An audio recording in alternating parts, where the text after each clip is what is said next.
নির্বাচন নিয়ে বহির্বিশ্বের চাপ নেই বললেন পররাষ্ট্র উপদেষ্টা।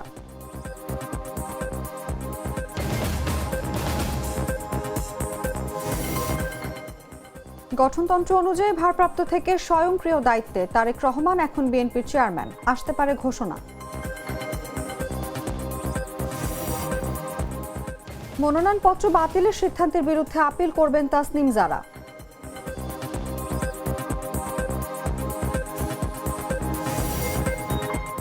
মাদুরোকে বন্দী করেছে যুক্তরাষ্ট্র, ভেনেজুয়েলায় জাতীয় জরুরি অবস্থা ঘোষণা।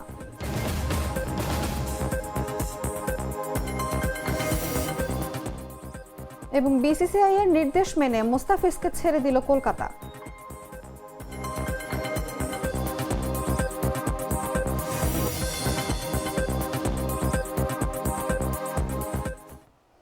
এতক্ষণ শুনছিলেন সংবাদ শিরোনাম। দর্শক, আমন্ত্রণ সন্ধ্যা ৭টার সংবাদে। সঙ্গে আছি আমি অনুভা বিশ্বাস।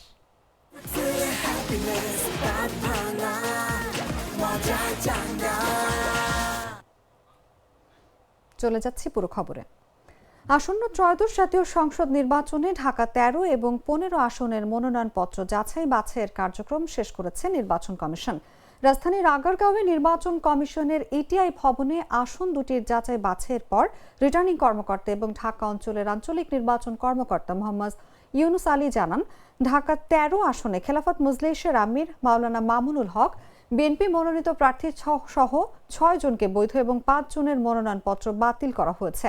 আর ঢাকা ১৫ আসনে জামায়াত ইসলামীর আমির ডক্টর শফিকুর রহমান এবং বিএনপি মনোনীত প্রার্থী শফিকুল ইসলাম সহ ৫ জনের মনোনয়ন বৈধ আর ৩ জনের বাতিল সহ সংশোধনের অপেক্ষায় রয়েছে একটি।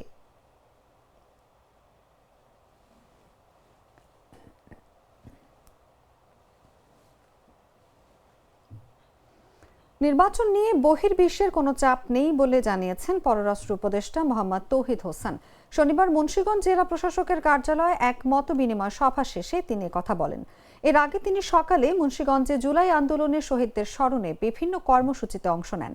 মোহাম্মদ তৌহিদ হোসেন বলেন, অন্তর্বর্তী সরকার নিজেই নির্বাচনের আয়োজন করেছে। সময় সংক্ষিপ্ত, ১২ই ফেব্রুয়ারি সরকার নির্বাচন করে নির্বাচিত সরকারের কাছে দায়িত্ব দেবে। তাই বহির্বিশ্বের চাপের কোনো বিষয় নেই। অন্যান্য দেশ বাংলাদেশের সঙ্গে কতটুকু ভালো সম্পর্ক রাখবে সেটা তাদের বিষয় উল্লেখ করে তিনি বলেন, বাংলাদেশের সঙ্গে বহির্বিশ্বের সবার ভালো সম্পর্ক। নির্বাচন নিয়ে বহির্বিশ্বের কোনো চাপ নেই।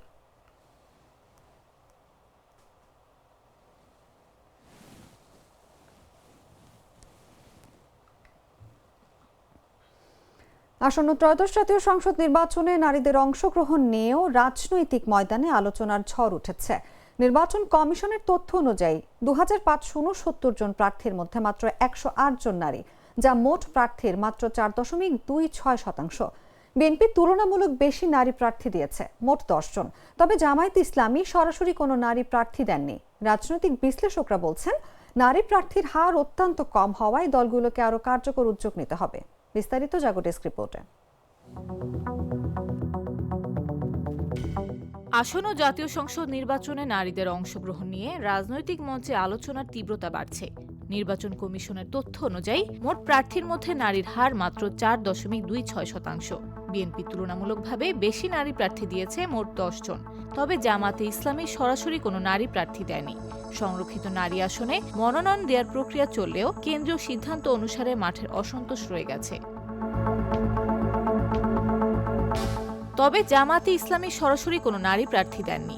দলটির সেক্রেটারি জেনারেল অধ্যাপক মিয়া গোলাম পরওয়ার জানিয়েছেন, সংরক্ষিত নারী আসনে তাদের মনোনয়ন প্রক্রিয়া চলবে। ছোট মাঝারি রাজনৈতিক দলগুলো নারী প্রার্থী রেখেছে। জাতীয় পার্টি ৫ জন, গণসংহতি আন্দোলন ৪ জন, আমার বাংলাদেশ পার্টি ৩ জন ও গণ অধিকার পরিষদ ৩ জন নারী প্রার্থী দিয়েছে। তবে জোট ভিত্তিক সমঝোতার কারণে কিছু আসন ছেড়ে দিতে হতে পারে। স্বতন্ত্র প্রার্থীও নারীর অংশগ্রহণ বাড়াচ্ছে। ৪০ জন নারী স্বতন্ত্র প্রার্থী হিসেবে মনোনয়নপত্র জমা দিয়েছেন, যার মধ্যে বিএনপি ও এনসিপি প্রভাবশালী। তাদের অংশগ্রহণ ভোটারদের মধ্যে ইতিবাচক বার্তা তৈরি করছে। রাজনৈতিক বিশ্লেষকরা মনে করছেন, নারী প্রতিনিধিত্ব বাড়ানো এখন নির্বাচনের বড় চ্যালেঞ্জ। রাজনৈতিক দলগুলোকে কমপক্ষে ৫% নারী প্রার্থী দেওয়ার কমিশনের সুপারিশ পূরণ করতে হবে। বিএনপির চেয়ারপারসনের পদ এখন শূন্য। দলের গঠনতন্ত্র অনুযায়ী ভারপ্রাপ্ত চেয়ারম্যান তারেক রহমান স্বয়ংক্রিয়ভাবে দলের চেয়ারম্যানের দায়িত্ব গ্রহণ করেছেন। যদিও এখনো আনুষ্ঠানিক কোনো ঘোষণা আসেনি, চলমান কার্যক্রমে এই পদ ব্যবহৃত হচ্ছে না। 2018 সালের ফেব্রুয়ারি থেকে ভারপ্রাপ্ত চেয়ারম্যান হিসেবে দায়িত্ব পালন করছেন তারেক রহমান। খালেদা জিয়ার মৃত্যুর পর তিনি গঠনতন্ত্রের বিধান অনুযায়ী স্থায়ীভাবে বিএনপির চেয়ারম্যান। বিস্তারিত জাগো ডেস্ক রিপোর্টে।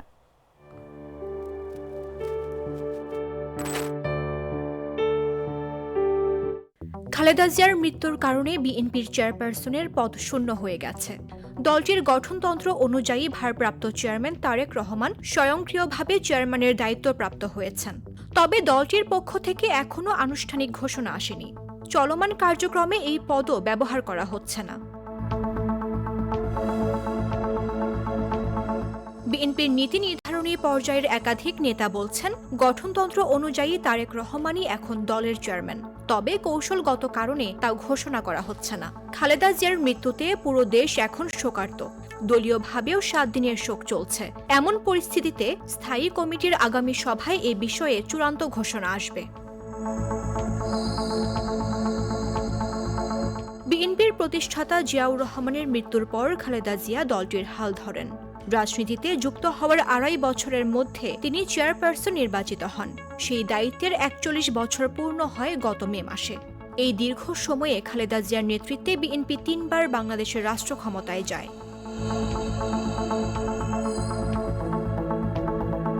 2018 সালের 8 ফেব্রুয়ারি খালেদা জিয়া কারাগারে যাওয়ার পর গঠনতন্ত্র অনুযায়ী বিএনপির senior vice chairman Tarique Rahman ভারপ্রাপ্ত চেয়ারম্যান হিসেবে দায়িত্ব পান। বিএনপির গঠনতন্ত্রের 7 গ ধারায় দলের সিনিয়র ভাইস চেয়ারম্যানের কর্তব্য, ক্ষমতা ও দায়িত্বের উপধারা 2 অনুযায়ী চেয়ারম্যানের সাময়িক অনুপস্থিতিতে তিনি দলের ভারপ্রাপ্ত চেয়ারম্যান হিসেবে চেয়ারম্যানের সমুদয় দায়িত্ব পালন করবেন। এই ধারার নিয়মে তারেক রহমান 2018 সালের ফেব্রুয়ারিতে ভারপ্রাপ্ত চেয়ারম্যান হন। সেই থেকে তিনি এ দায়িত্ব পালন করছেন। এখন খালেদা জিয়ার মৃত্যুতে গঠনতন্ত্রের 7 গ ধারায় দলের সিনিয়র ভাইস চেয়ারম্যানের কর্তব্য, ক্ষমতা ও দায়িত্বের উপধারা 3 অনুযায়ী চেয়ারম্যান হয়েছেন। সেখানে বলা হয়েছে, যে কোনো কারণে চেয়ারম্যানের পদ শূন্য হলে সিনিয়র ভাইস চেয়ারম্যান বাকি মেয়াদের জন্য চেয়ারম্যানের দায়িত্ব পালন করবেন এবং গঠনতন্ত্র অনুযায়ী পরবর্তী চেয়ারম্যান নির্বাচিত হয়ে দায়িত্ব গ্রহণ না করা পর্যন্ত তিনি চেয়ারম্যানের দায়িত্বে বহাল থাকবেন। গঠনতন্ত্রের এই বিধানের কারণে বিএনপির চেয়ারম্যান হিসেবে তারেক রহমানের নিযুক্তির জন্য আলাদা কোনো ঘোষণা দেওয়ার দরকার নেই। যদিও দলের বিভিন্ন সংবাদ বিজ্ঞপ্তিতে এখনও তারেক রহমানকে ভারপ্রাপ্ত চেয়ারম্যান হিসেবেই উল্লেখ করা হয়েছে।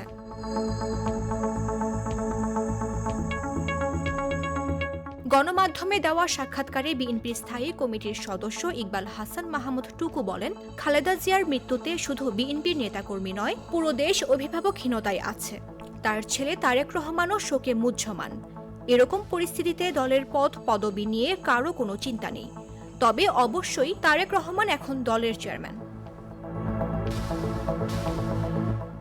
মামদুহা রাইসা, জাগো নিউজ। ত্রয়োদশ জাতীয় সংসদ নির্বাচনে ঢাকা 15 আসনে বাংলাদেশ জামায়াতে ইসলামীর আমির ডক্টর শফিকুর রহমানের মনোনয়নপত্র বৈধ ঘোষণা করা হয়েছে। শনিবার রাজধানীর আগারগাঁওয়ে নির্বাচনী প্রশিক্ষণ ইনস্টিটিউটে মনোনয়নপত্র যাচাই বাছাই শেষে তার মনোনয়নপত্র বৈধ ঘোষণা করেন রিটার্নিং কর্মকর্তা মোহাম্মদ ইউনুস আলী। জামায়াত আমিরের জমা দেওয়া হলফনামা সহ প্রয়োজনীয় নথিপত্র যাচাই বাছাইয়ে কোনো ধরনের ত্রুটি পাননি রিটার্নিং কর্মকর্তা। এছাড়া তার বিরুদ্ধে কোনো অভিযোগও পাওয়া যায়নি। ফলে তার মনোনয়নপত্র গ্রহণ করে প্রার্থিতা বৈধ ঘোষণা করা হয়। তফসিল অনুযায়ী প্রার্থিতা প্রত্যাহারের শেষ দিন 20 জানুয়ারি। চূড়ান্ত প্রার্থী তালিকা প্রকাশ করে 21 জানুয়ারি দেয়া হবে প্রতীক বরাদ্দ। নির্বাচনী প্রচারণা 22 জানুয়ারি থেকে শুরু হয়ে চলবে 10 ফেব্রুয়ারি পর্যন্ত। 12 ফেব্রুয়ারি হবে ভোট গ্রহণ।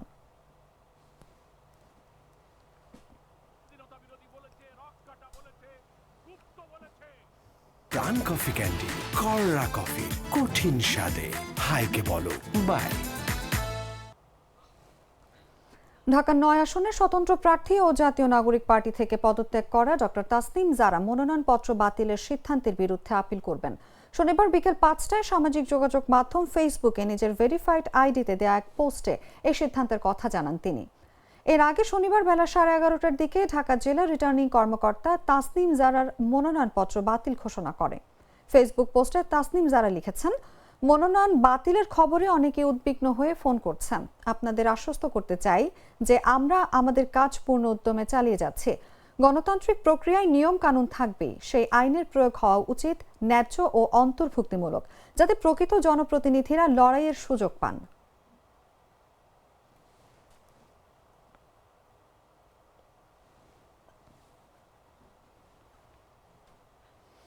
সুশাসনের জন্য নাগরিকের সম্পাদক ডক্টর বদিউল আলম মজুমদার বলেন, আমরা চাই গণতান্ত্রিক উত্তরণ, অর্থাৎ গণতান্ত্রিক প্রাতিষ্ঠানিকরণ।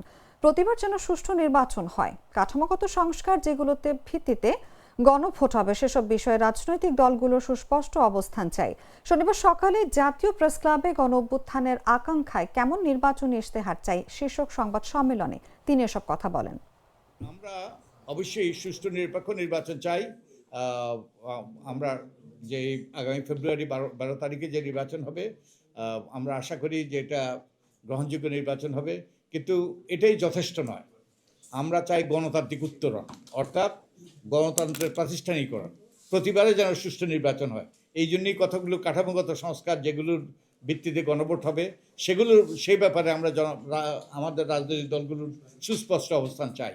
তারা এই কাঠামোগত সংস্কারের হ্যাঁ ভোটের পক্ষে না ভোটের পক্ষে আমরা নাগরিকরা যেন জানতে পারে সুস্পষ্টভাবে। যদিও তারা অঙ্গীকার করেছে যে জুলাই জাতীয় সনদে তারা অঙ্গীকার করেছে এগুলো বাস্তবায়ন করবে, কিন্তু আমরা তাদের ইশতেহারে এটা যেন সুস্পষ্ট লিপিবদ্ধ থাকে তা দেখতে চাই। বাছাইকৃত লাল সরিষার দানা থেকে তৈরি হয় প্রাণ সরিষার তেল, আসল ঝাঁঝে আসল স্বাদে। জানাবো আন্তর্জাতিক সংবাদ।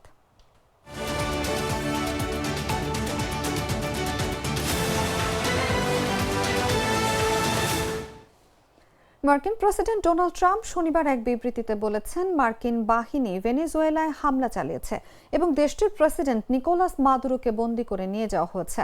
মার্কিন প্রেসিডেন্ট ডোনাল্ড ট্রাম্প দাবি করেন, ভেনেজুয়েলা এবং দেশটির নেতা প্রেসিডেন্ট নিকোলাস মাদুরোর বিরুদ্ধে বড় ধরনের হামলা চালিয়েছে যুক্তরাষ্ট্র। যুক্তরাষ্ট্রের প্রেসিডেন্ট ডোনাল্ড ট্রাম্প শনিবার জানিয়েছেন, যুক্তরাষ্ট্র ভেনেজুয়েলায় ব্যাপক হামলা চালিয়েছে এবং দেশটির নেতা প্রেসিডেন্ট নিকোলাস মাদুরো ও তার স্ত্রীকে আটক করেছে। ট্রাম্প নিজ সামাজিক যোগাযোগ মাধ্যম ট্রুথ সোশ্যালে লিখেছেন, যুক্তরাষ্ট্র সফলভাবে ভেনেজুয়েলা ও তার প্রেসিডেন্ট মাদুরোর বিরুদ্ধে বড় ধরনের অভিযান চালিয়েছে, যেখানে তার স্ত্রী সহ আটক করে দেশ থেকে সরিয়ে নেওয়া হয়েছে।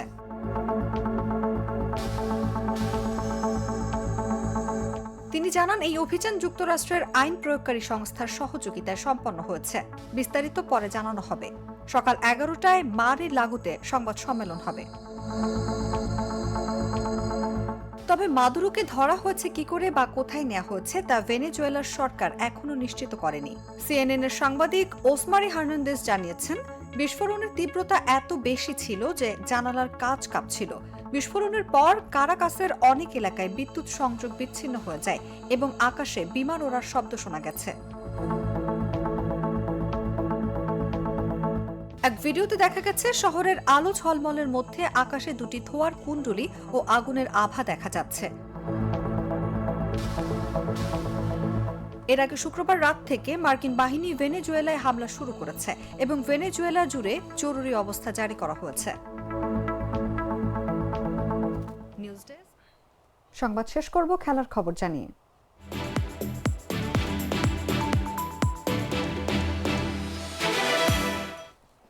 ভারতের হিন্দুত্ববাদীদের তোপের মুখে মুস্তাফিজকে ছেড়ে দিতে বাধ্য হচ্ছে কলকাতা নাইট রাইডার্স। আজ শনিবার ভারতীয় ক্রিকেট বোর্ডের সচিব দেবজিৎ সাইকিয়া জানান, বিসিসিআই কলকাতাকে নির্দেশ দিয়েছে মুস্তাফিজকে ছেড়ে দিতে। বিসিসিআই নির্দেশনা মেনে মুস্তাফিজুর রহমানকে ছেড়ে দেওয়ার বিষয়টি নিশ্চিত করে কলকাতা নাইট রাইডার্সও সামাজিক যোগাযোগ মাধ্যমে এক পোস্টের মাধ্যমে জানিয়েছে কলকাতা ফ্র্যাঞ্চাইজিটি। সেই পোস্টে কলকাতা জানায়, আসন্ন ইন্ডিয়ান প্রিমিয়ার লিগ মৌসুমের আগে কলকাতা নাইট রাইডার্স নিশ্চিত করেছে যে আইপিএল এর নিয়ন্ত্রক সংস্থা হিসেবে বিসিসিআই এর নির্দেশে বাংলাদেশের ক্রিকেটার মুস্তাফিজুর রহমানকে স্কোয়াড থেকে ছেড়ে দেওয়া হয়েছে। সেই পোস্টে আরও জানানো হয়েছে, বিসিসিআই এর নির্দেশনা অনুযায়ী নির্ধারিত প্রক্রিয়া ও প্রয়োজনীয় আলোচনার মাধ্যমে এই সিদ্ধান্ত কার্যকর করা হয়েছে।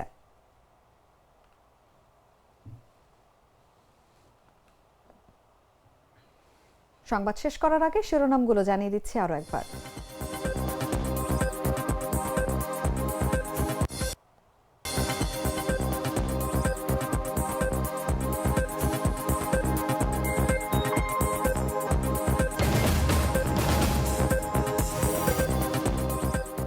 নির্বাচন নিয়ে বহির্বিশ্বের চাপ নেই বললেন পররাষ্ট্র উপদেষ্টা।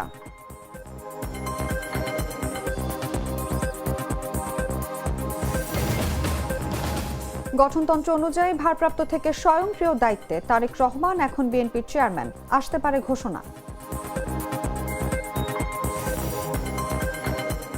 মনোনয়নপত্র বাতিলের সিদ্ধান্তের বিরুদ্ধে আপিল করবেন তাসনিম জারা।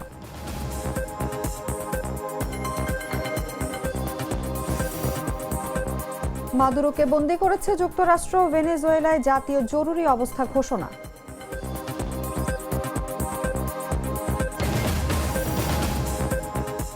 এবং বিসিসিআই এর নির্দেশ মেনে মোস্তাফিজকে ছেড়ে দিল কলকাতা।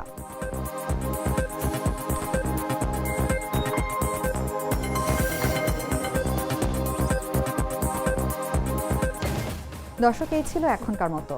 প্রতি মুহূর্তে সর্বশেষ খবর জানতে ভিজিট করুন jagonews24.com। ফলো করুন আমাদের ভেরিফাইড ফেসবুক পেজ এবং সাবস্ক্রাইব করুন জাগো নিউজের ইউটিউব চ্যানেল। ধন্যবাদ সবাইকে।